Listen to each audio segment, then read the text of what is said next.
Paz do Senhor a todos, sejam todos bem-vindos para mais esta aula. E hoje nós iremos estudar a aula da lição de número 11 da nossa Escola Bíblica Dominical. Só não é dominical porque estamos fazendo o dia da semana, né? Mas ela é, na sua origem, a lição, ela é para a Escola Dominical. Como não estamos tendo a nossa aula presencial por enquanto, nós estamos em forma de live juntamente com vocês, estudando essas lições que são riquíssimas para nós, né? Então essa aula é uma aula daqui da Igreja Assembleia de Deus, e mais uma vez vocês são todos bem-vindos para nós discutirmos hoje esta aula. Você tem a liberdade para fazer os seus comentários, quem sabe fazer algumas perguntas, e nós, na medida do possível, nós estaremos aqui fazendo comentários sobre o seu comentário, né? Então, o nosso título da lição de hoje é Esdras vai a Jerusalém ensinar a palavra de Deus, né? Hoje está conosco aqui também o pastor José Carlos Delfino, que é o pastor da igreja aqui do setor 3, né? Está fazendo...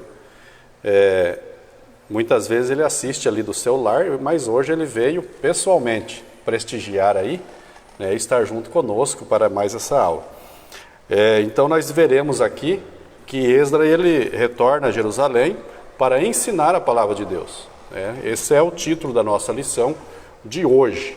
E você que está assistindo aí, seria interessante você compartilhar esta aula, e também nessa página da igreja você fazer um comentário. Fazendo este comentário, você estará participando no final desta aula de brinde. Nós temos aí, se você for contemplado com um brinde, você pode escolher um dos livros que nós temos aqui, você pode escolher, e também as canecas. Daqui a pouco o Freitas irá estar aqui falando sobre os patrocinadores, né, desta nossa aula, e então você faça o seu comentário, né, coloca aí, faz aí um joinha, ou qualquer comentário que você fizer, você já estará concorrendo ao sorteio no final da aula. Eu estarei aqui já lendo o textual, a verdade prática, a nossa leitura bíblica, e a conclusão e a introdução. Aí o evangelista Freitas ele estará fazendo aí os comentários preliminares dessa aula, para nós estarmos assim adentrando aí efetivamente na maior profundidade desse texto dessa aula de hoje. O textual está em Abacuque 6, versículo 5: e provaram a boa palavra de Deus. A verdade prática diz que a palavra de Deus é semelhante a uma espada afiada. Ela é poderosa e penetrante, né? Basta lermos nós, Hebreus 4 e 12, né?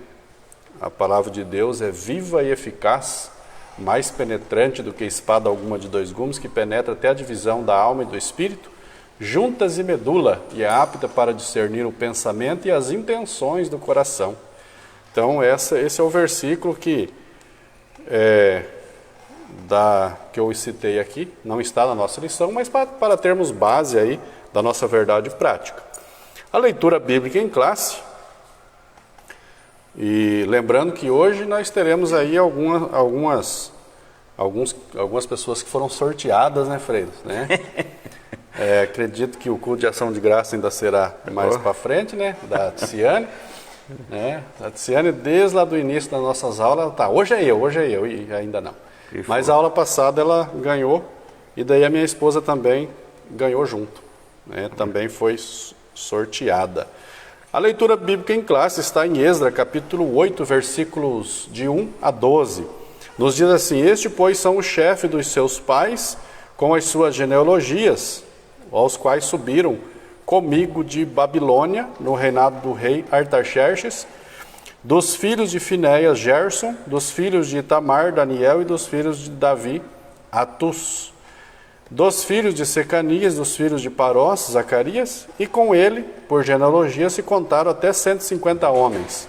Dos filhos de Paate-Maabe, Elionai, filho de Zeraías, e com ele 200 homens. Dos filhos de Secanias, dos filhos de Jaaziel, e com ele 300 homens. E dos filhos de Adim, Ebed, filho de Jonatas, e com ele 50 homens. E dos filhos de Elão, Jesaías, filho de Atalias, e com ele 70 homens.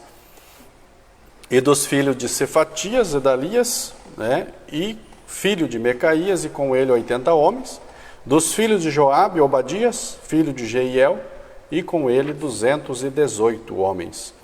E dos filhos de Selomite, e dos filhos de Josefias, e com ele 160 homens.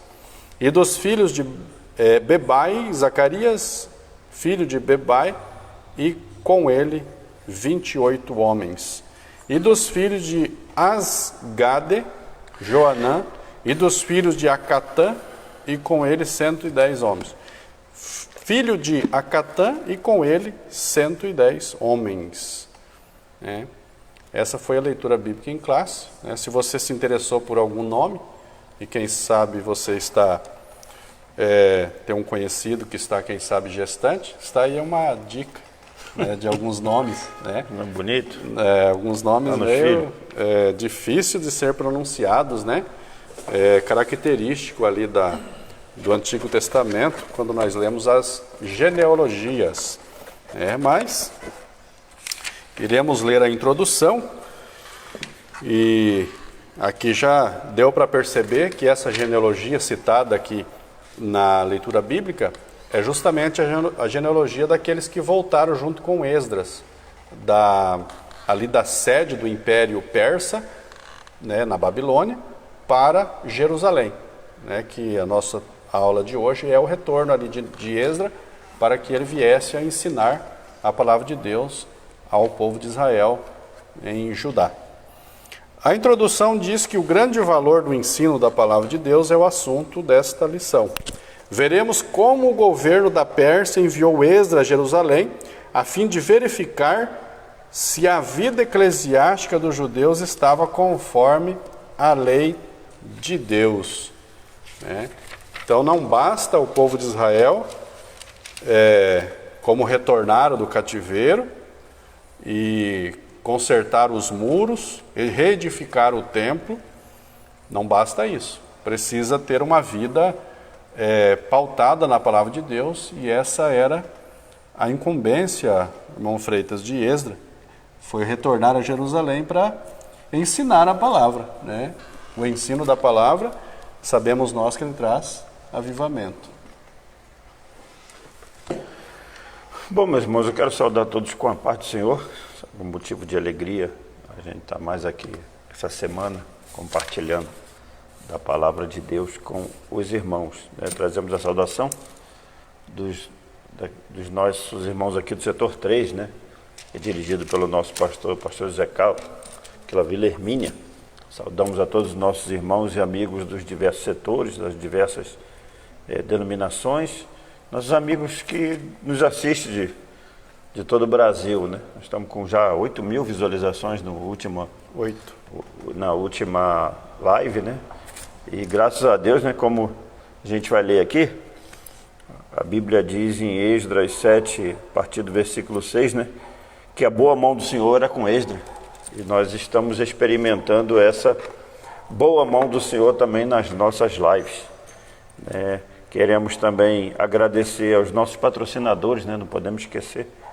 Nós sempre oramos pelos nossos patrocinadores também, tem o Moacir lá da Foto Imagem, que faz essas canecas aqui, São umas canecas bem bonitas. Tem nossos amigos ali da Malharia União, também nos assiste, Esses patrocinadores, eles patrocinam e assistem. Hoje eu esqueci a minha folha aqui, o meu resumo aqui, mas eu acho que eu sei, de cabeça aqui a maioria.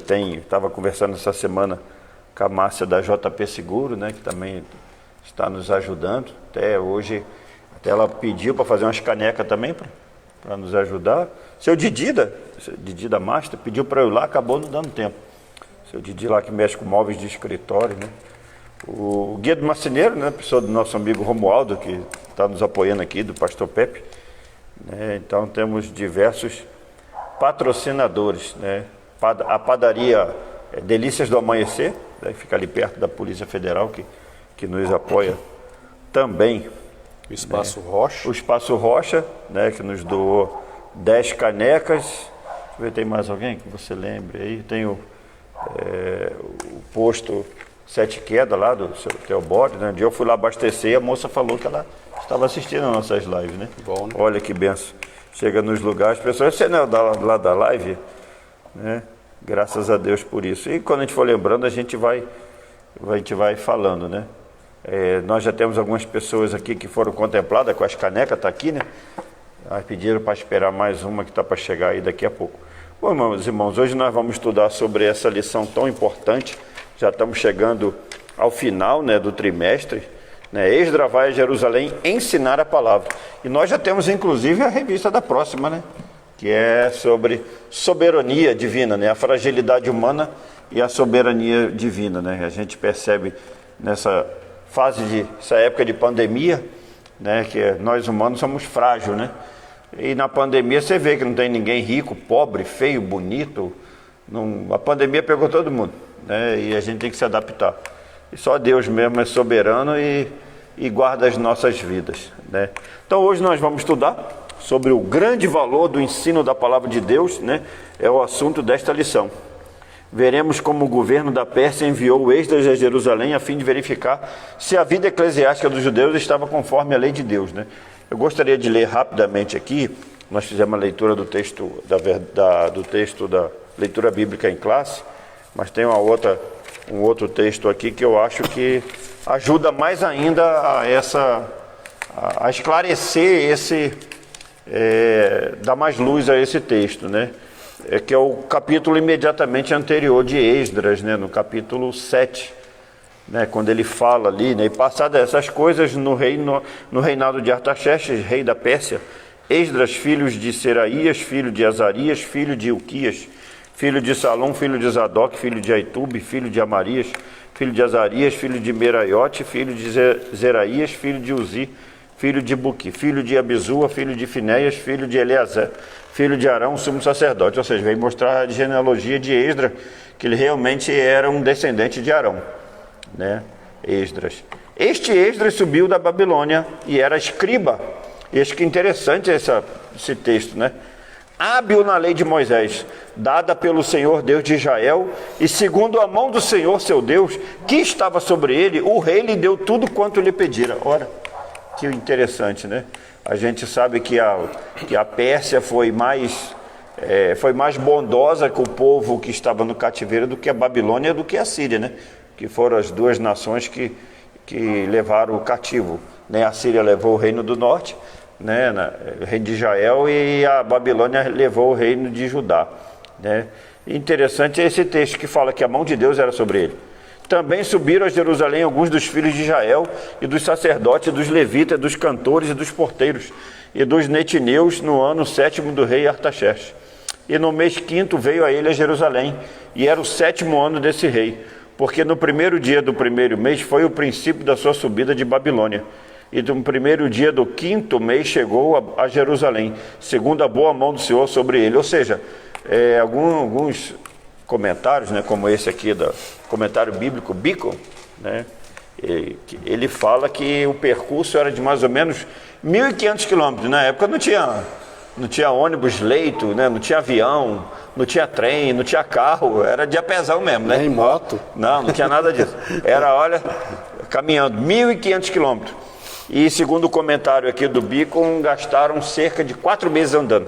Por isso que aqui fala, né, que saiu no primeiro mês, chegou no 5º. Né, ele chegou em Jerusalém. Porque no primeiro dia do primeiro mês foi o princípio da sua subida de Babilônia. E no primeiro dia do 5º mês chegou a Jerusalém, segundo a boa mão do seu Deus sobre ele. E o interessante é esse verso 10, que para mim é o versículo mais importante, né, para nós ali, né? Não que a Bíblia não tenha a parte mais importante que o outro, mas esse trecho aqui, ele esclarece por que Esdras foi escolhido. porque Esdras tinha preparado buscar a lei do Senhor, e para cumprir, e para ensinar a Israel os seus estatutos e os seus direitos. Ou seja, Esdras foi escolhido porque ele conhecia a lei, né? É lógico, naquela época, quando fala aqui, que a gente vai falar sobre isso durante o transcorrer da lição, os escribas, o povo, eles não tinham, né, uma Bíblia igual nós temos hoje, assim, bonitinha, né, já toda de Gênesis, Apocalipse, né, não era desse jeito. Essa aqui, inclusive, chegou hoje para mim, que eu comprei, né, tem 3 Bíblias de estudo pentecostal, as minhas já estavam bastante, né, já rasgada a capa, eu comprei essa nova aqui, né, e eles não tinham. Era os livros, né, como quem é estudante da Bíblia sabe, era aquele rolo. Então, o rolo de Gênesis, o rolo de Êxodo, o rolo de Levítico, pesado. De Número e Deuteronômio, a Torá, né, os 5 primeiros livros, né? E era pesado. E era pesado, e era caro, não era qualquer um que tinha condições. Por isso que a gente vai ver que quando o povo saiu lá de Jerusalém, foi para Babilônia e foi para a Síria, lá para Nínive, foi mandado para o cativeiro, né? E durante 70 anos, muita gente ali perdeu o contato com a sua língua, né? Aprenderam um outro idioma ali, que é bem parecido, na verdade, né? Que é o aramaico. É por isso que a gente vai ver que durante esse tempo, que Esdras lia o livro da lei, né? Alguns teólogos falaram que era o livro de Deuteronômio, que é a repetição da lei, né? É o resumo e a repetição de toda a lei, né? As pessoas ali, alguns escribas, alguns tinham que interpretar, ou seja, eles falavam em aramaico, em hebraico, né? E os intérpretes falavam em aramaico e davam o sentido. Olha que interessante. A exegese, né? A real significado daquilo. Interessante, né? Que a gente vai ver que o povo, quando ouviu o livro da lei, imagina, não é todo mundo que tinha acesso a Torá ali, aos livros da lei. Freitas, né? a condição do povo de Israel sempre foi nessa perspectiva, porque aí eles perderam o contato com o hebraico e foram para o aramaico. Depois, por volta do 1º século ali, com a influência grega, também aconteceu deles perderam o contato do hebraico para o grego. Eles foram influenciados pela língua grega, inclusive a Septuaginta. Ela foi uma tradução do hebraico para o grego, porque o grego estava mais familiarizado, porque era o império dominante, né, que no 3º século a.C., 2º século, império dominante. Mesmo vindo do Império Romano, o grego ficou impregnado, a cultura grega. O grego koiné, né? Interessante, né, quando a gente fala da Septuaginta, né, quem já leu ali a história ali, que eram os 6 de cada tribo, né? Eram 6 de cada tribo, né? Eram 72 intérpretes, e eles interpretaram todo o Antigo Testamento, né? Acho que essa cópia foi parar, acho que na biblioteca de Alexandria, não foi? Era a maior biblioteca da época, né? Então, os próprios gentios, né? O rei daquela época pediu, né? Sim. Achou tão interessante, né? Os egípcios eles influenciaram nessa, porque eles queriam ter o status, né, dessa Bíblia na biblioteca de Alexandria, né? Que era a maior biblioteca da época, né? E a gente vê, né, quando a gente começa a estudar sobre isso, né? Um rei gentio, né, interessado, né, creio, alguns teólogos falam que eles conheciam assim, pela convivência que eles tinham com Esdras, que eles tinham com Neemias, que eles tinham com esses homens influentes, Josué, Zorobabel, Ageu, Zacarias, né? O que acontece? Com certeza, Neemias era o copeiro do rei, estava ali, né? Alguns teólogos dizem que ele tratava de assuntos com o rei a respeito do povo, né, cativo lá, de Judá, né? E aí pensa, o rei ouvindo ele falar do Deus dele, da lei dele, de tudo, eles ficavam maravilhados. Meu Deus, que coisa interessante. Eu acredito que este foi um das maneiras que Deus usou para influenciar. E o rei, né, não acredito que do nada o rei fala assim, faz o seguinte, vai lá e ensina o teu povo a tua lei. Não, é porque ele viu, né, que esse respeito, esse temor, a Bíblia é algo fascinante, é algo maravilhoso, né? E ele viu que isso ia trazer benefício para ele, aprender a lei do Deus do universo. Até porque esses povos, eles tinham muitos deuses, né? Eram politeístas, né? E como Israel era era um povo monoteísta, né? Então, eles também conheciam e se fascinaram, né? Bom, eu estarei lendo o primeiro ponto, aí nós estaremos efetivamente entrando dentro do assunto, explicando cada ponto.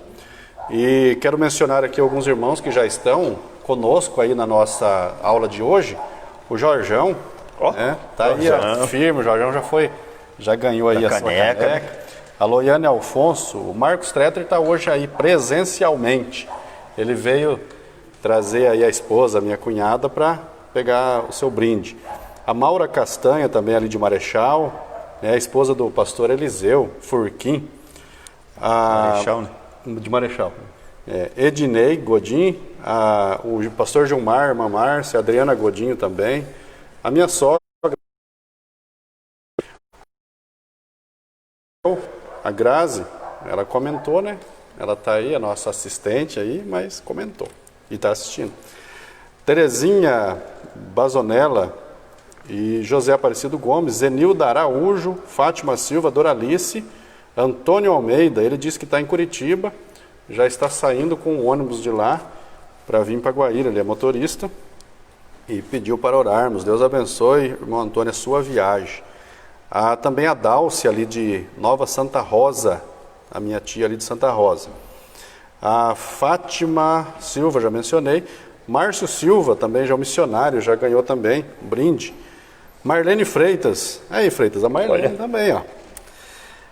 Valmir Oliveira, a irmã Odete, a esposa do nosso pastor, também está nos assistindo. Wagner Ferreira, Gilson Oliveira, né? O primeiro ponto diz: Artaxerxes envia Esdras, os judeus sob o domínio persa. Quando o reino da Pérsia derrotou a Babilônia, os judeus que viviam naquele lugar passaram automaticamente ao domínio do governo persa. Os judeus, eles puderam logo constatar que os persas eram mais brandos do que os babilônicos. Esdras é enviado a Jerusalém para ensinar a lei de Deus. No seu contato com Esdras, escriba e sacerdote, o rei ficou impressionado com o elevado grau de conhecimento que Esdras possuía da lei de Deus de Israel, e que junto com esses 7 conselheiros enviá-lo a Jerusalém a fim de inquirir acerca da situação espiritual dos residentes ali. Terceiro ponto, a importante carta do rei que o rei enviou a Esdras. O rei enviou com Esdras uma carta escrita em aramaico, que está registrada no livro de Esdras, capítulo 7, versículo 12 a 26. Através dessa carta, o rei colocou ali alguns decretos. Primeiro, qualquer judeu que assim desejasse poderia acompanhar Esdras até Jerusalém. Segundo, os que fossem a Jerusalém poderiam levar consigo ouro e prata, voluntariamente dado pelo rei e seus conselheiros, dado como oferta voluntária do povo. Terceiro, os vasos sagrados que ainda estavam na Babilônia, eles seriam restituídos para o templo. Quarto, qualquer despesa seria paga pelo tesouro do rei. Quinto, não seria imposto aos servidores do templo direitos, tributos, rendas. Sétimo, Esdras poderia nomear regentes e juízes para que a vida eclesiástica viesse a funcionar conforme a lei de Deus. Esdras louvou a Deus que tinha inspirado ao rei fazer tudo isso, entendendo-lhe o benefício perante o rei. Então, esse primeiro ponto aqui está dentro desse contexto aí do envio de Artaxerxes, aí enviando Esdras para a Jerusalém. Freitas, antes de você fazer os comentários, vamos já entregar os brindes aos ganhadores. Agraciado aí. Quero convidar aqui a minha esposa Tânia Tretter, a Ticiane Tretter e a Graziela Azevedo. Aí o Freitas vai estar aí. Essa irmã Tânia Tretter. Obrigado, irmã Tânia, pela assistência, pelo apoio. Né? A Ticiane.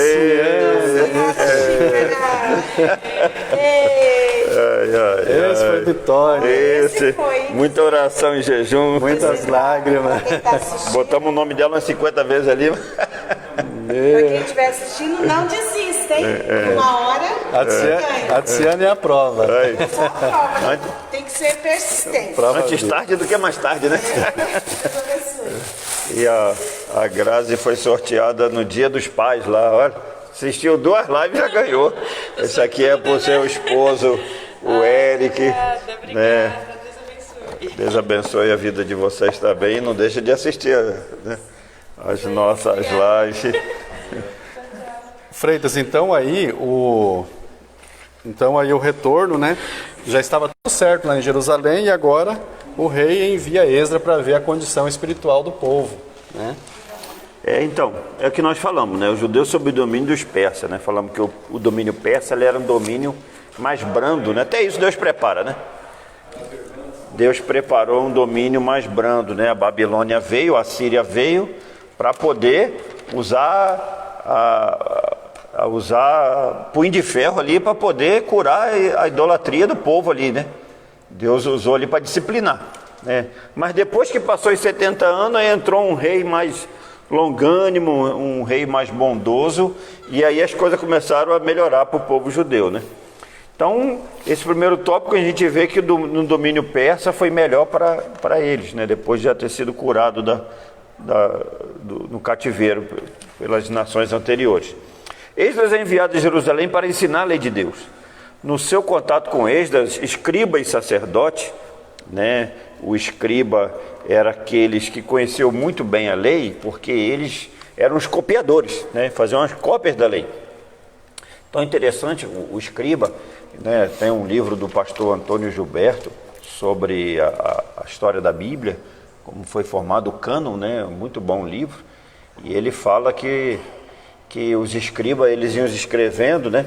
Quando chegava ali no nome de Jeová, ali no nome, o tetragrama ali, YHWH, né? Ele tirava aquilo, se limpava, pegava uma pena de ouro para escrever e aquela pena nunca mais era usada, de tamanho temor e respeito que eles tinham com o tetragrama hebraico ali, né? E os escribas, de tanto eles copiarem a lei, acabaram que se tornaram intérpretes e sábios na lei, né? Sim. Então o rei ficou impressionado com o elevado grau de conhecimento que Esdras possuía da lei do Deus de Israel, e quis, junto com seus 7 conselheiros, enviá-lo a Jerusalém, a fim de inquirir acerca da situação espiritual dos residentes ali. Ou seja, até o rei se preocupou, né? E viu que tinha uma pessoa ali, né? Um escriba e sacerdote, né?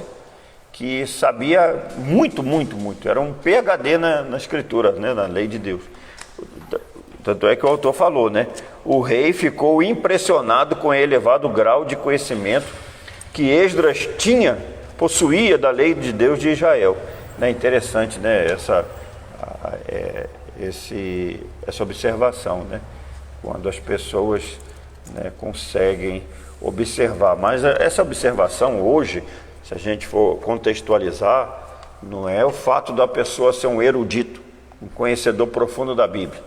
Não, isso é importante, lógico, né?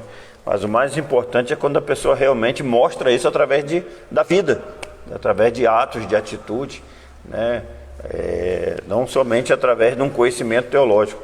Um dia desse eu recebi um vídeo, achei interessante, daquele arqueólogo lá que é adventista lá. O Rodrigo Silva. Rodrigo Silva, interessante, parece que fizeram um teste, né, sobre conhecimento de Bíblia. E os ateus sabiam mais de Bíblia que um monte de crente. Olha que situação, né? Ele ficou impressionado, né?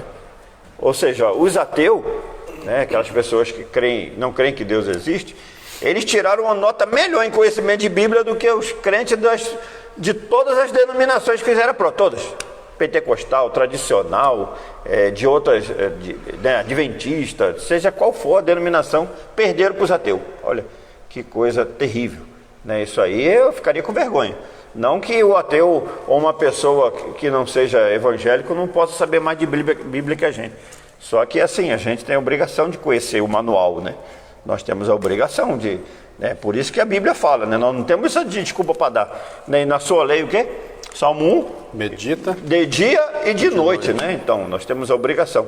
E não somente ler, né? Mas ler, ouvir e praticar, né? Às vezes a gente vê pessoas dando desculpa, né? Ah, o que adianta saber tanta Bíblia, ler tanta Bíblia se não pratica? Não, está tão errado quem lê e não pratica como quem não lê, né? E deveria praticar, os dois estão errados, né? É lógico, o julgamento, né? A mão vai pesar mais sobre aquele que sabia o que era para fazer e não fez, né? Que tinha um conhecimento da Bíblia e tinha um conhecimento do Evangelho, tinha o conhecimento dos ensinos de Jesus, sabia que tinha que amar, sabia que tinha que perdoar, sabia que tinha que fazer um monte de coisa e não fez, né?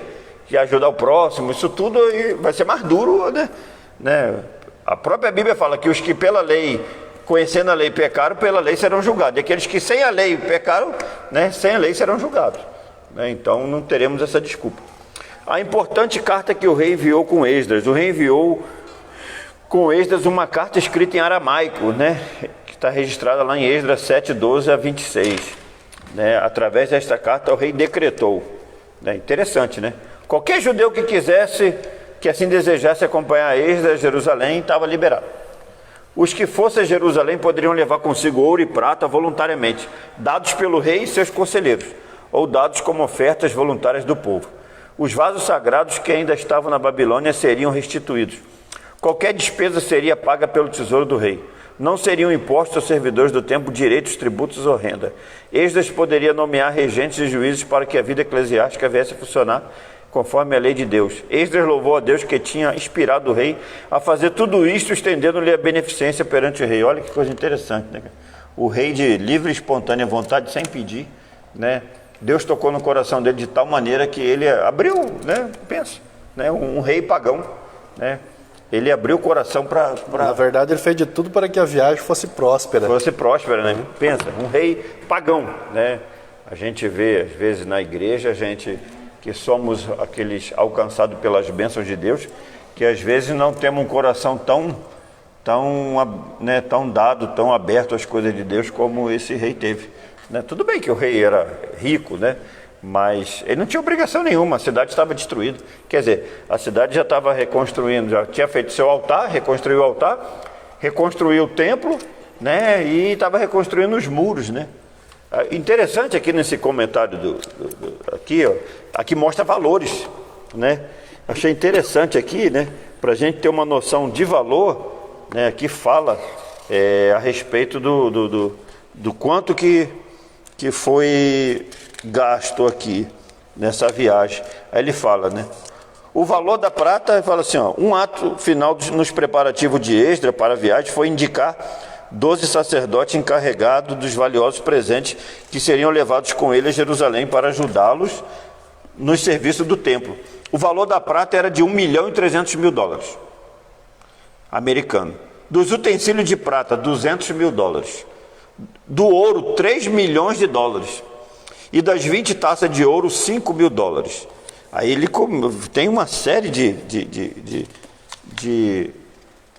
coisas referentes a valores, mas só para os irmãos ver, não era pouca coisa, né? A viagem era de quase 1.500 quilômetros, olha, ou seja, demorou de quase 5 meses para ser concluído. Então... E ainda Esdras recusou alguma coisa a mais, porque o rei falou, se quiser eu mando o exército. Manda o exército para cuidar, olha. Ele falou, não, pode deixar que a questão de segurança... Nosso Deus é o nosso né, guarda de Israel, né, nossa proteção. É lógico, ele não falou isso da boca para fora, né? Esdras, ele orou, ele tinha uma vida de intimidade, orou, com certeza ele teve essa convicção. A Bíblia não fala assim, pode ir que eu vou te proteger. Mas ele conhecia o Deus que ele servia, né? A gente tem essa convicção do Deus que a gente serve. Por isso que ele louvou a Deus, que tinha inspirado o rei a fazer tudo isso, estendendo-lhe a beneficência perante o rei. Ô Freitas, eu quero aqui fazer uma menção. A Eliane Teixeira, ela entrou aqui, ela já ganhou o brinde, só que ela não veio retirar. Eu não consegui falar com ela. Então, se ela quiser, hoje eu acredito que não vai dar tempo dela vir. Mas a próxima aula, fica aqui registrado, a próxima aula ela pode vir aqui retirar o seu brinde, Eliana Teixeira. Pode vir retirar o seu brinde, já está pronto, né, Freitas? Já está tudo prontinho. Inclusive hoje nós trouxemos, o Freitas trouxe, só que como eu não consegui entrar em contato, Então, a próxima aula, nossa próxima aula será quinta-feira, né, Freitas? Na próxima quinta-feira, nós teremos a nossa 12ª aula. Você poderá vir também retirar o seu brinde, tá bem? Tá conosco também o Rocha Tour, o Leandro. O Leandro é o nosso obreiro de valor aqui do setor 3 também, está aí assistindo. Está também o professor Tito, João Sazaki também. Nosso segundo ponto aqui diz o seguinte: Esdra ensina a palavra ao povo. Então esse segundo ponto aqui, ele já chegou lá em Jerusalém, né? E ensina a palavra ao povo. Então Esdra sai da Babilônia e vai a Jerusalém. Conforme a ordem do rei Artaxerxes, Esdra viajou para Jerusalém acompanhado de um grupo de judeus. Alguns eminentes líderes do povo, recusando a escolta militar oferecida pelo rei para garantir-lhes a segurança durante a viagem, Esdra e seus companheiros preferiram confiar na segurança de Deus. Assim sendo, jejuaram e oraram para que tivesse uma viagem boa. E Deus os ouviu e os guardou durante todo o trajeto. Assim chegaram em paz a Jerusalém, onde ofereceram holocaustos a Deus. Segundo ponto, o encontro de Esdra com Neemias. Quando Esdra chegou a Jerusalém, encontrou Neemias, o qual vinha sendo o líder espiritual dos judeus em Judá. Posto a par da situação, Neemias uniu-se a Esdra na tarefa a qual este havia sido enviado. O terceiro ponto diz: Esdra ensina a palavra ao povo. Então, na festa dos tabernáculos, no primeiro dia do mês 7º, houve santa convocação. O povo se ajuntou como um só homem diante da porta das águas, e Esdra trouxe o livro da lei. A lei de Deus foi lida ao povo desde a manhã, desde a alva até o meio-dia. Havia sido construído um púlpito de madeira para aquele fim. E em pé, ao lado de Esdra, havia um grupo de 13 auxiliares. Ainda cooperava um grupo de levitas, e o objetivo era fazer todo o povo entender o que estava sendo lido no livro da lei de Deus. Quarto ponto diz que o ensino foi maravilhoso. O povo, ao ouvir a leitura, começou a chorar e a lamentar-se. Neemias e Esdra tiveram que intervir, exortando-os a que se alegrasse no Senhor, porque a alegria do Senhor é a nossa força. O povo então foi comer, beber e festejar, porque todos entenderam as palavras que lhe fizeram saber. Freitas, então aqui, Esdra ensina a palavra ao povo. E o ensinamento, eu já vou passar para você comentar. O ensinamento, ele só é eficaz quando é entendido, né? Não adianta ter um ensinamento se não há entendimento. Né? O meio de comunicação é um fala, o outro tem o canal e tem a recepção, né? Os três têm que estar em sintonia, né? Então, Esdra sai da Babilônia e vai a Jerusalém, né? Então, eu fico imaginando aqui que como Esdras era um conhecedor profundo da lei, principalmente ali da Torá, né? Ele com certeza, né, ele ia ensinar ao povo, né? E uma das coisas que a Bíblia diz é que ela produz o quê? Fé, né? A fé vem pelo ouvir, né? E ouvir pela palavra de Deus. Está lá em Romanos 10, não falei a memória, 17, né? 14. Então, eu creio que ele rejeitou a escolta do rei, né? O rei já tinha abençoado tanto ele, né? Porque com certeza ele estava com a mente lá quando o povo saiu do cativeiro, né? De 400 e poucos anos lá do Egito. E o que aconteceu quando o povo saiu? A Bíblia diz que Deus enviou, né? Tinha uma coluna de fogo durante a noite e uma coluna de nuvem durante o dia, que protegia, e sem contar o anjo que ia, né? Tinha um anjo que ia protegendo o povo. Então, ou seja, Deus guardava o seu povo, e ali era muita gente, né? Ali eram Alguns historiadores falam que, além dos 600 mil homens, fora mulheres, crianças e idosos, dava quase 3 milhões de pessoas, né? E Deus guardou. 40 anos no deserto e Deus guardando ali. Nem a roupa envelhecia, nem o sapato. Parece que o sapato crescia junto com o pé da pessoa, né? Ou seja, Deus guardou. E ele, como homem de fé, conhecedor das Escrituras, né, eu acredito que ele também creu nessa passagem, né? Isso produziu fé no seu coração. Creio eu que foi por isso que ele abriu mão da escolta armada e orou, pediu a Deus e Deus protegeu. A boa mão do Senhor já era com ele, né? O encontro de Esdras com Neemias, quando Esdras chegou, já estava Neemias lá, né? Neemias, nós sabemos que em 52 dias ele reconstruiu os muros, né? Ou seja, primeiro se reconstruiu o altar, depois o templo e por último o muro, né? E quando Esdras chegou, né, Neemias deixa ele a par de toda a situação, né? E aquilo, né? Trabalha em conjunto, né? Isso fala da comunhão que existe entre eles. Eles não estavam ali para competir quem era melhor, quem era mais abençoado, não. Se nós fosse contextualizar isso, era mesmo que Esdras chegasse para Neemias e falasse assim, ó, domingo que vem nós vamos fazer uma escola dominical. E vai ser de manhã até meio-dia. Olha, né? Nós vamos chegar nessa parte agora, né? Essa parte de bênção, né? Ou seja, eles trabalhavam em junto, até porque a gente aqui, o reino de Deus, o reino é de quem? O reino é de Deus. Não é nosso, né?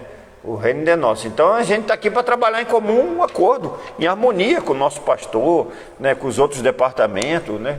Deus colocou o nosso pastor na frente da obra, nós estamos aqui para ajudar. Não estamos aqui para aparecer, para um ser mais que o outro. Então se chegar, como chegou Esdras lá, e Neemias foi e deixou ele a par da situação. Ou seja, trabalhava em união, né? Por isso que as coisas deram certo.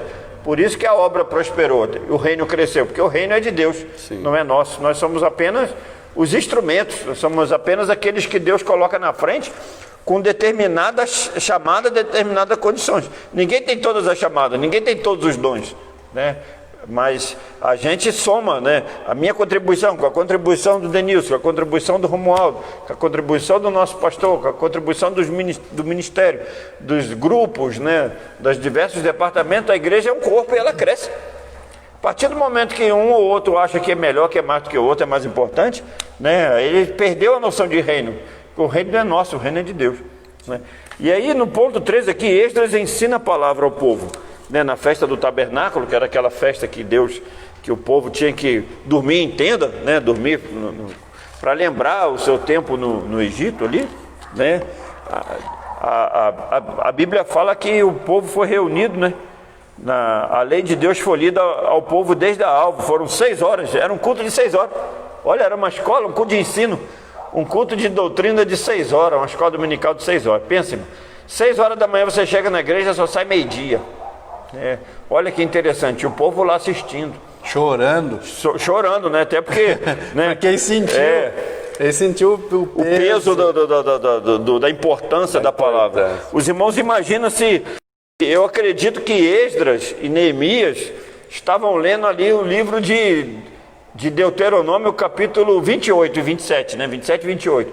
27 fala sobre a maldição para aqueles que desobedecem. Fala sobre a bênção para aqueles que obedecem. Deus, ele deu a prova e deu o gabarito. Falei assim, ó, a verdade é essa, a situação é, se vocês desobedecer, vocês vão ser cauda, não vão ser cabeça, vocês vão ser perseguidos, vai acontecer isso. Aí Deus já deu o gabarito, ó, vai acontecer isso. Mas se vocês obedecerem a palavra, cumprir a palavra, fazer o que está na palavra, aí é bênção, aí vocês vão ser cabeça, não vão ser cauda, os povos vão fugir de vocês, aí como diz aquele hino, né? Aí é só vitória. Só vitória. Né? Mas Deus deu o gabarito. Aí o que o povo fez? Acho que foi isso que aconteceu, o povo lembrou, né? O povo desobedeceu, aí a palavra de Deus cumpre. Se você obedecer, é bênção na sua vida, mas se você desobedecer, é maldição na sua vida, né? A Bíblia não é que seja maldição, ela já sabe o que vai acontecer. Não é que Deus amaldiçoa as pessoas, é que Deus é onisciente, ele sabe tudo, né? Ele sabe o que vai acontecer, é aquele que desobedece, né? Então você planta e vai colher o que você plantou, né? A plantação é livre, a colheita é obrigatória, é aquilo mesmo, né? Então é interessante que eu vi essa importância da palavra. 6 horas, né? Hoje a gente tem um culto, né? Lógico, a culpa não é nossa, né? Mas o nosso culto hoje é 1h30, e aí tem gente que chega atrasado no culto, e tem culto que não dá a oportunidade devida e o valor devido à palavra, à mensagem, né? Canta na hora da pregação, vamos para a parte mais importante do culto. É lógico, o culto é todo importante, não existe parte mais importante, né? A partir do momento que começa o culto aqui, Eclesiastes 5:1, guarda o teu pé quando entrares na casa de Deus, tenha reverência. Até o final, todo culto é importante. O culto é aquilo que você oferece a Deus, né? Então, não podemos dizer que, né, já que o culto é todo importante, que a parte da palavra é mais importante. Não, o culto é todo importante, mas você não pode também chegar para o pregador e dizer que o culto é mais importante e dar 5 minutos de mensagem, irmão, pelo amor de Deus, né? Aí contradiz. Aí contradiz tudo isso aí, né, cara? Aí mostra que o culto não é tão importante assim, a palavra não é tão importante assim, né? E infelizmente a gente vê isso hoje, né? Só contextualizando aqui, vendo a diferença, né? Eu quando me converti, irmão, em 88 ali quando me batizei, eu lembro, né, que a gente no domingo, a gente passava o dia inteirinho, praticamente fazendo a obra do Senhor. O domingo era do Senhor realmente, né? Você chegava na igreja às 8h30 da manhã, orava até as 9, ou 8 horas, orava até as 9, chegava cedo ali, orava até as 9, 9 horas começava a escola dominical, e até as 11, terminava às 11 a escola dominical, e a igreja assim, ó, 11 horas começava o ensaio dos jovens e até meio-dia a gente ia para casa, tomava um banho, 2h30, 3 horas voltava para o evangelismo e ar livre. O evangelismo e ar livre ia até umas 5h30, e aí a gente ia para casa tomar banho para 7 horas estar na igreja, né? E ninguém chegava atrasado e ninguém reclamava que estava cansado. Não, você estava porque você evangelizou, porque você foi no ar livre, porque você participou da escola dominical, você participou da oração de manhã, você fez todas essas atividades, porque o domingo era do Senhor realmente. Hoje não, chega no domingo, o povo, não, eu estou cansado, trabalhei a semana inteira, eu vou dormir. Aí vai descansar, vai dormir, né? O domingo, tudo bem que a palavra, o domingo é o dia do Senhor, na verdade, né? Mas o povo acha que descansar é se desligar da vida espiritual. E não é o dia de trabalhar para o Senhor, né? Se você não fez isso durante a semana inteira, o domingo estava ali, e era uma benção, a gente ficava, né, porque ganhava alma, evangelizava, ia para a praça pregar, e caía gente endemoniado lá, você expulsava o demônio, era uma benção, porque você tinha vida para isso, né? No altar. E era interessante. E aqui a gente vê, irmão, 6 horas, olha, 6 horas de leitura, irmão.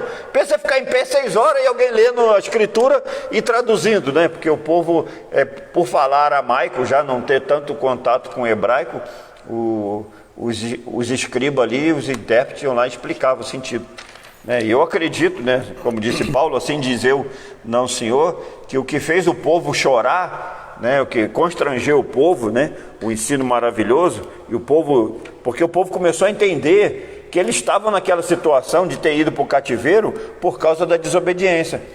E aí quando eles viram que aquilo ali era por causa da desobediência, eles começaram a chorar, porque a palavra de Deus produz isso, né? Produz esse arrependimento, né? A palavra te confronta, o interessante é isso, a palavra te confronta, né? A todo instante a palavra, como um espelho, ele está nos confrontando. Você olha para ele e fala assim, caramba, eu tenho que melhorar, eu estou deixando a desejar nesse aspecto, né? E ela está te confrontando, e quando a palavra te confronta e o Espírito Santo te convence, e aí você tem um verdadeiro arrependimento, né? Que é diferente de remorso, né? Remorso é quando a pessoa fica triste pela consequência do seu pecado. Arrependimento, ele fica triste porque o pecado lhe afastou da presença de Deus, né? Freitas, está conosco também a Clotilde Rocha, o Célio e a Janaína. Francinaldo Ferreira, ele disse que está assistindo lá de Coxim. Francinaldo, gente boa, meu amigo. Coxim, Mato Grosso do Sul. Um abração para o Francinaldo. Moacir Borges também, da Foto Imagem. Cristiana Silva, lá de Campo Grande também. O professor Ralph, lá de Oliveira Castro, ele diz assim, Denilson, meu ex-aluno. Olha, ele deu aula para mim de educação física, o Ralph. E ele era exigente. O Ralph, ele gostava de que as coisas saíssem perfeito. E eu era do time de futebol dele, olha, né? Era o craque do time, imagina. É interessante. Era o craque do time. É interessante que eu tirei o meu documento RG nessa época. Eu acho que eu tinha 14, 15 anos. O Ralf falou assim, ó, para participar do time lá, porque jogava com outros times, né, da região, tinha que ter documento.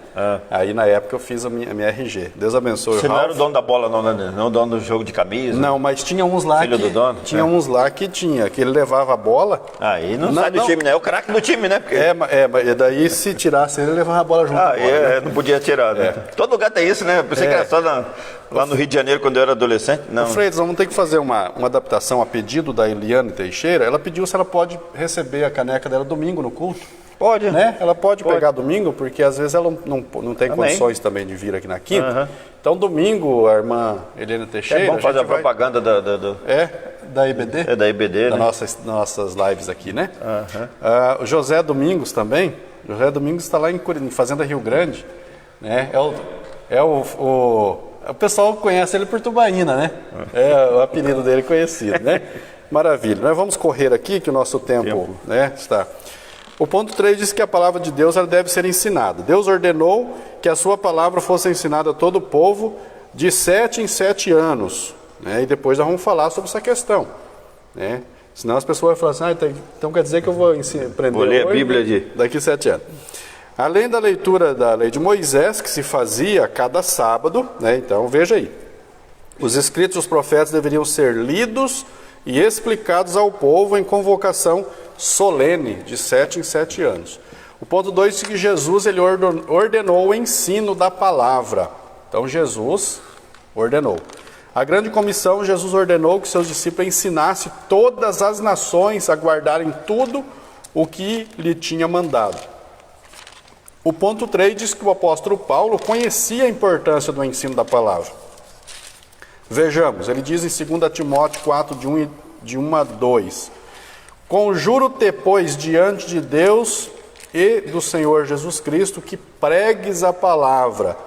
O que de mim, né, entre muitas testemunhas ouviste, confia a homens fiéis, que sejam idôneos para também ensinarem a outros. Se é ensinar, que haja dedicação no ensino.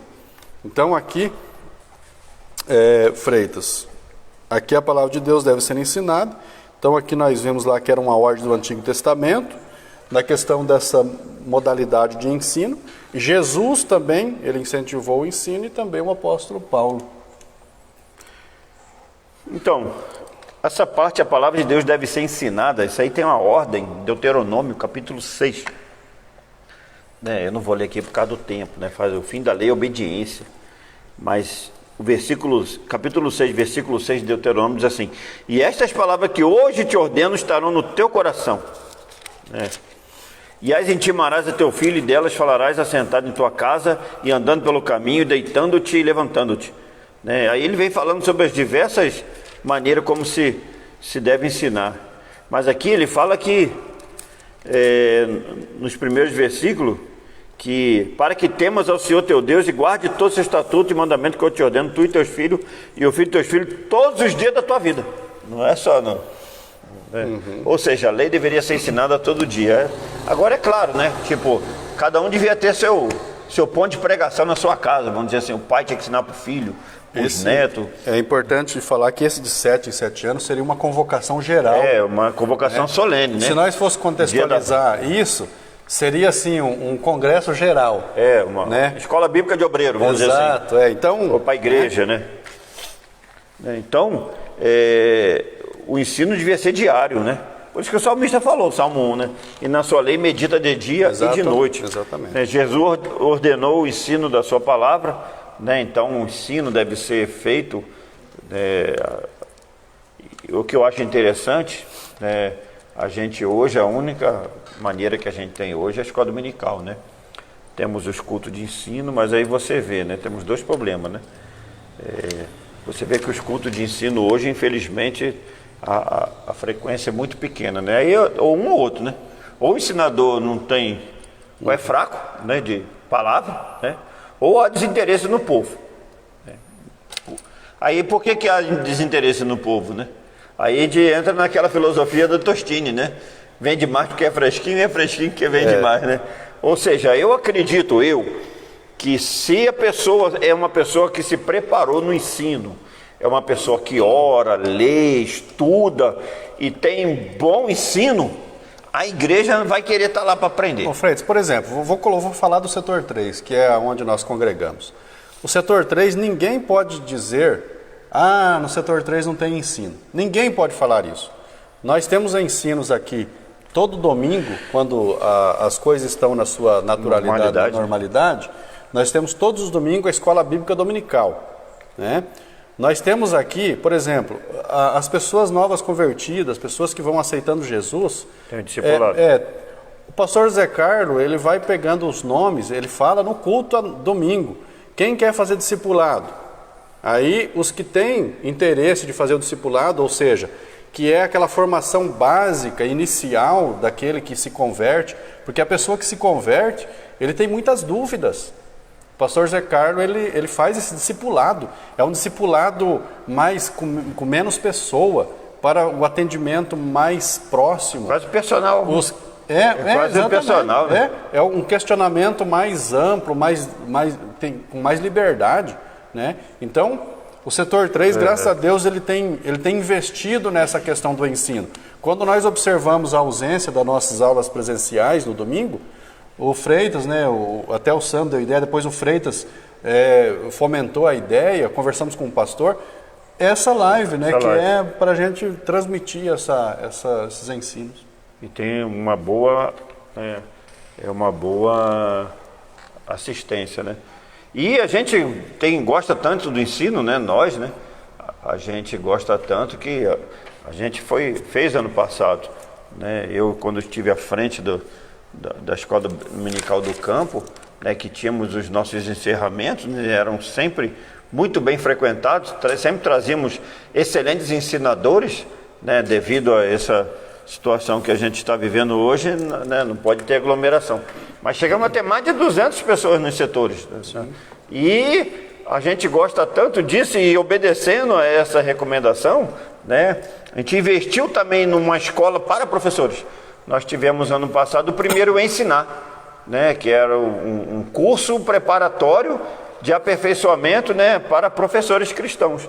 Né? Trouxemos um pastor lá do Rio de Janeiro, Lauri, fizemos apostila, compramos o livro do Antônio Gilberto sobre Manual da Escola Bíblica Dominical, trouxemos uma professora para ensinar as professoras de crianças e adolescentes.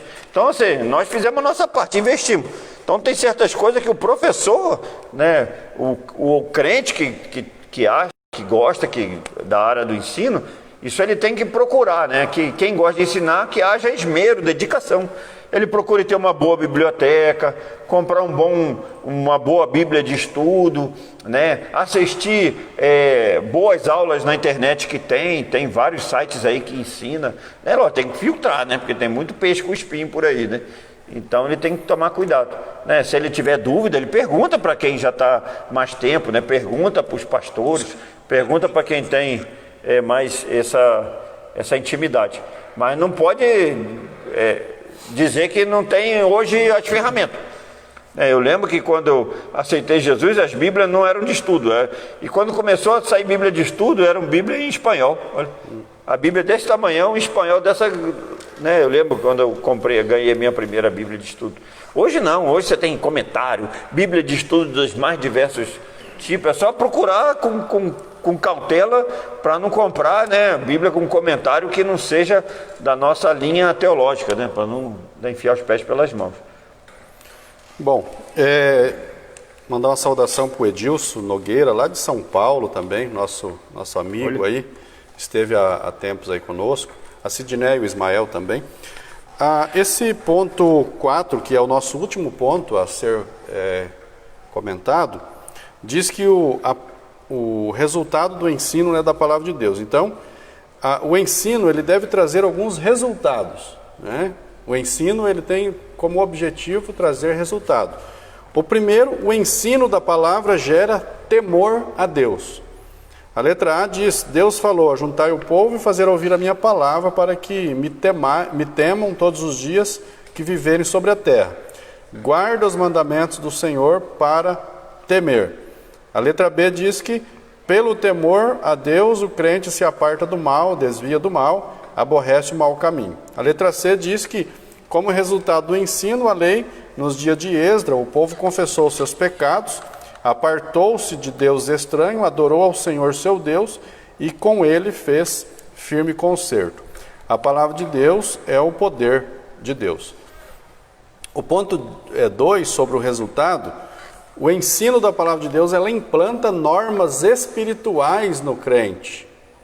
Então tem algumas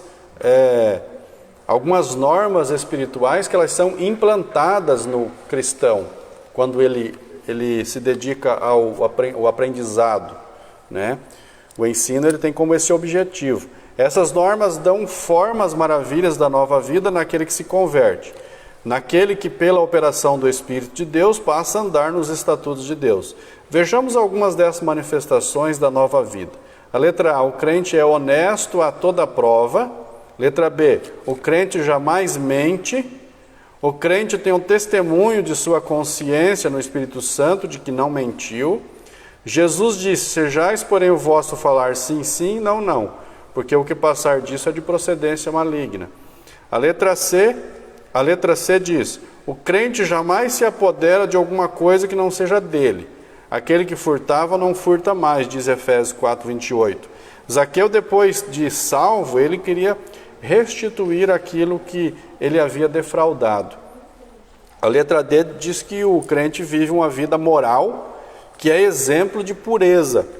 A prostituição e toda impureza nem ainda se nomeia entre vós. A letra E, o crente jamais dá falso testemunho de alguém. E o resultado terceiro, o ensino da palavra, ele dá conhecimento, ele proporciona conhecimento. A igreja de Corinto foi enriquecida porque pelo ensino da palavra de Deus havia recebido conhecimento. Consideremos a letra A, o conhecimento consolida a força, porque pelo conhecimento podemos saber o que nos é dado gratuitamente por Deus. Pelo conhecimento da verdade podemos alcançar plena liberdade. Pelo conhecimento podemos saber que Deus quer que todos os homens venham ao conhecimento da verdade. E a letra B diz que pelo conhecimento podemos saber como agradar a Deus. Agradar a Deus não é resultado da nossa própria força, mas do próprio Deus da graça para agradá-lo.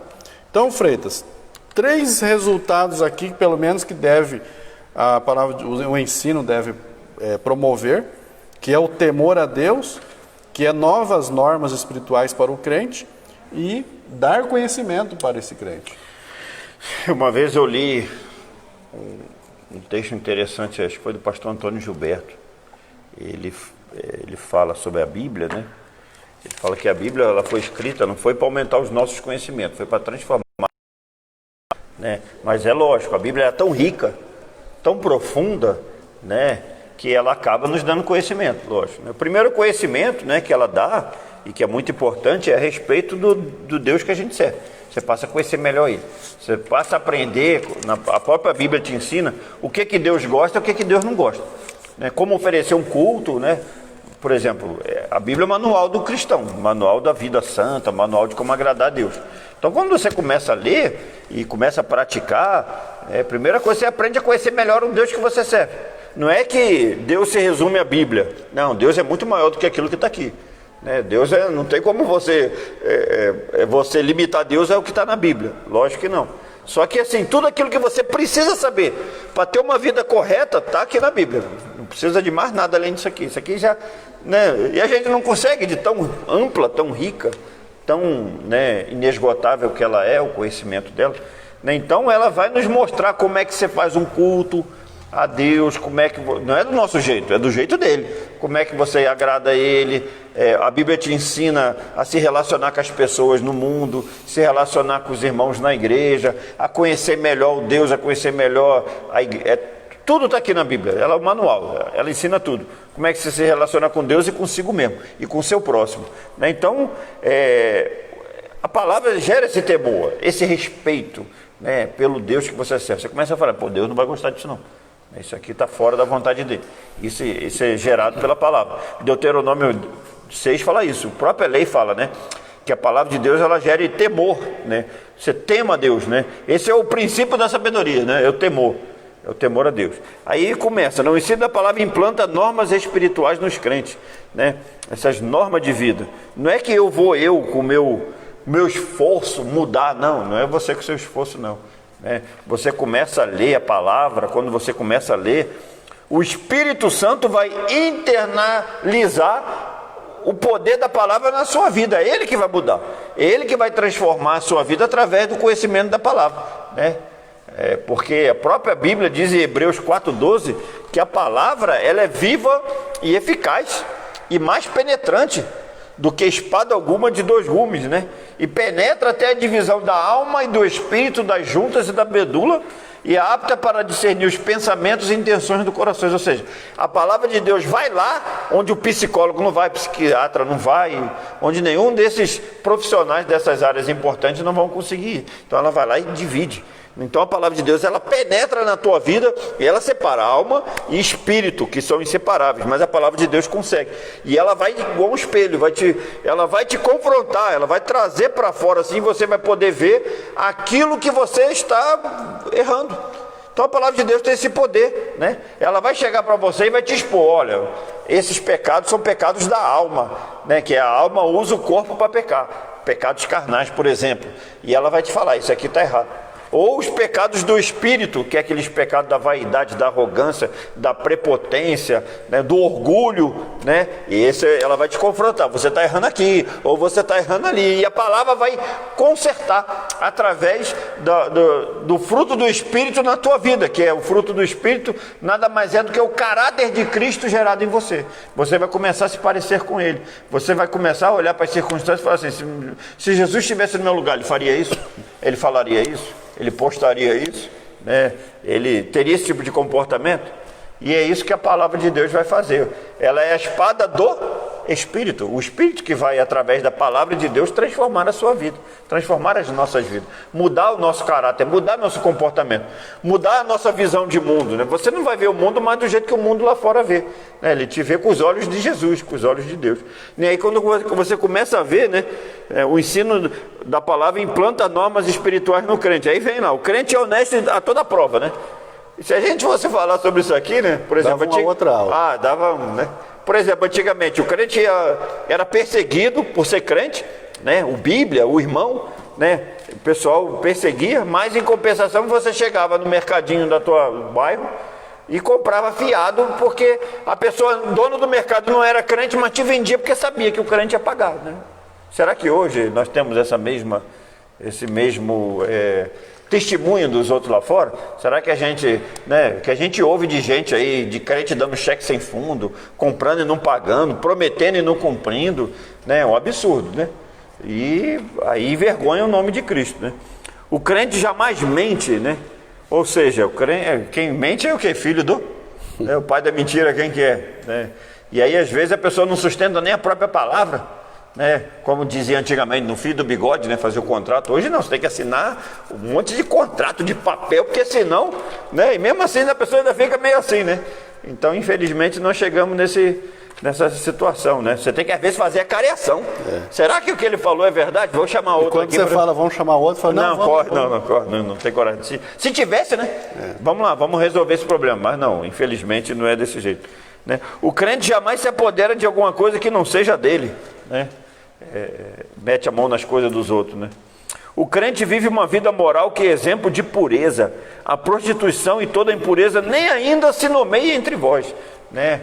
Infelizmente hoje até a gente ouve falar até de casos, né, de casais de namorado assim, crente, né, que vai para casa lá e a família deixa dormir junto. Olha que situação, né?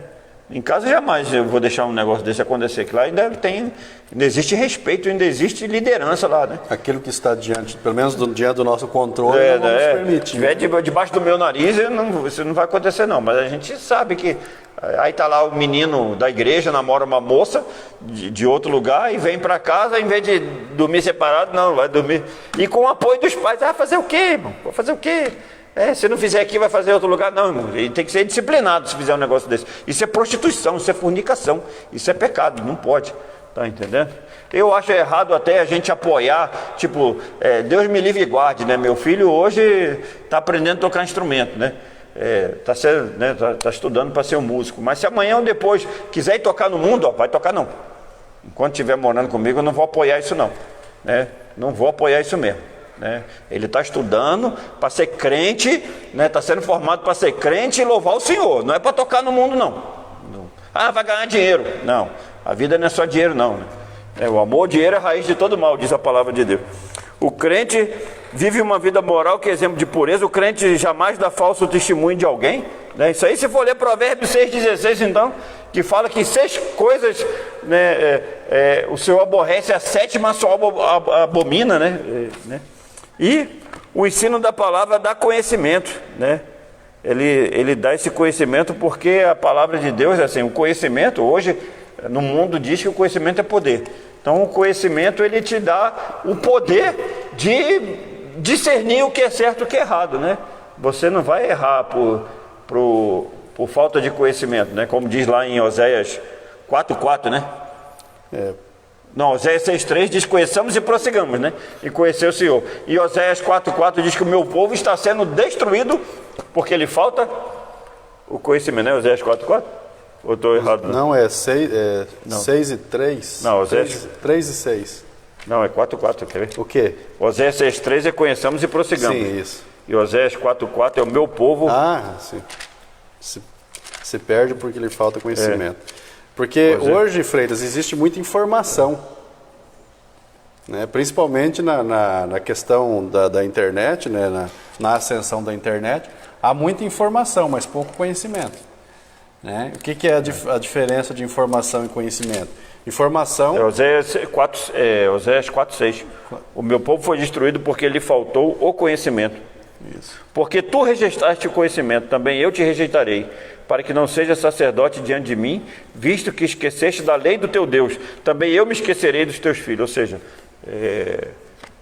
o conhecimento dá esse poder, né? Conhecereis a verdade e a verdade vos libertará. Sim. Amém? Amém.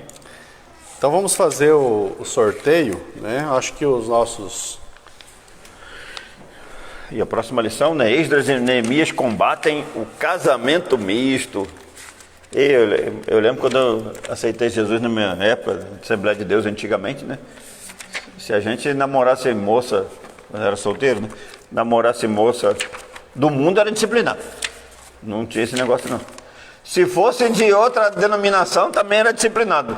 Se fosse da Assembleia de Deus e não fosse do mesmo campo, o pastor já te olhava com outros olhos. Hoje em dia, hoje, né? Aí, mas isso daí não é que no nosso meio não tem, né? Não, graças a Deus não tem não. Jogo desigual, né? Mas é a nossa próxima aula, né? Vamos deixar. Lembrando aí, próxima quinta-feira nós temos a nossa próxima aula. A gente fala para os filhos da gente, né? Não dê esse desgosto para nós de namorar ímpio aí, né? Deus me livre. Né? Joseli Neves. Deserto na hora, né? Aparecer com. Eu tirei, Freitas, um número. Vamos ver. Eu tirei a aula passada. Vamos ver. Número 13. Deixa um pouco aí. Número 13. Como que foca, meu Deus? Já vai aparecer. Aí. 13? Quem é o 13? O 13 é Ralph. Ah, o professor Ralph. Professor Sorte. Ralph, lá de Dá pra ver aí, ô Tá fora de foco. Né? Vamos tirar outra. Mais um. Depois você anota aí, porque eu estou sem meu material de anotação aqui. Agora isso aqui é 6 ou é 9? Isso aqui. 6. É 6. 6. Número 6. 6, Terezinha Godinho. Terezinha Quem Godinho. ganhou era o marido dela. Não. O marido dela é a Adriana, que é a esposa do Ednei. Então, o Ednei ganhou. Sim, mas é a Adriana. Essa daí é Fátima. Terezinha. É Terezinha. É a mãe da Adriana, né, pastor? Isso, então a Terezinha Godinho é também que foi contemplada. Então, temos aí os dois ganhadores, o professor Ralph e a Terezinha Godinho, que foi os... Aí eles terão que entrar em contato conosco para dizer se... Qual o nome que quer na caneca, né? Ou você vai querer livro, né, Freitas? Você vai querer um livro, né? Tô vendo aqui um amigo aqui, ó, Hugo Sfran, lá do Paraguai. Um amigo meu que é da polícia do Paraguai aqui. Né? Também tem um subtenente aqui do quartel aqui que eu fui falar com ele hoje, da minha turma. Depois de 25 anos. Gutierrez, fui lá conversar com ele, tá trabalhando aqui durante alguns dias aqui. Né? Fui lá falar com ele hoje lá. Convidar o pastor Zé Carlos para encerrar a nossa aula de hoje com a oração. E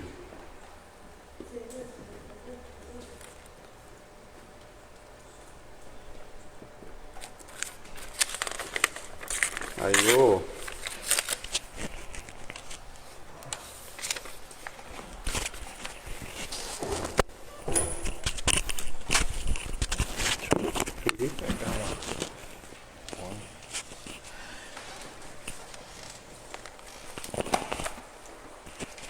Ficou bom assim, Romualdo? Perfeito. A paz do Senhor a todos. Prazer enorme estarmos aprendendo da palavra de Deus. Neste momento vamos encerrar nossa Escola Bíblica Dominical, esta live, agradecendo a nossos professores, a todos que estão participando e muitos que ainda hão de participar. Então, neste momento, nós oremos ao Senhor. Querido e amado Deus, no nome maravilhoso de nosso Senhor e Salvador Jesus Cristo, a nossa gratidão a Ti, Senhor, por aqui estarmos aprendendo da Tua santa palavra. A Tua palavra é o pão, Senhor, que sacia a nossa fome espiritual. É a água também que sacia a nossa sede. Pai querido, nós Te louvamos, porque já foi dito aqui que a Tua palavra ela vai até a divisão da alma e do espírito, e ela é apta para discernir os nossos pensamentos e as intenções do nosso coração. Portanto, a Tua palavra é viva, a Tua palavra é maravilhosa e nós crescemos a cada dia, Pai, no conhecimento de Ti. E cada dia mais queremos Te buscar, tanto lendo a Tua palavra, tanto meditando nela, Senhor, como também quando nós dobramos o nosso joelho para orar. Pedimos a Tua bênção sobre cada lar, sobre cada irmão, sobre cada irmã, aqueles que estão participando, outros que hão de participar. Pedimos a Tua bênção, Pai, no nome maravilhoso de Jesus.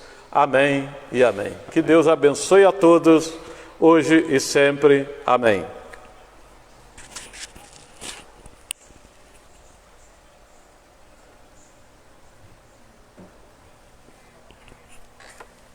próxima quinta-feira teremos a nossa 12ª aula.